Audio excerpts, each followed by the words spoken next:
Latest chika actor, bitsingitan si Donnie K. Bell. Inamin ng magaling at award-winning aktor na pantasan niyang makatrabaho ang kapwa-premiadong si Bel Mariano.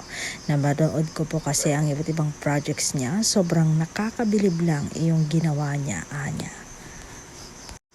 Kiber naman siya kung magselos ang rumored boyfriend ni Belle na si Donnie Pangilinan.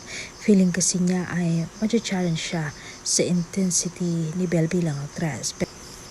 Pero nang natanong namin si Donnie tungkol roon, saad ng matine, yes, pwede namang makatrabaho pero kung may balak na iba, subukan niya.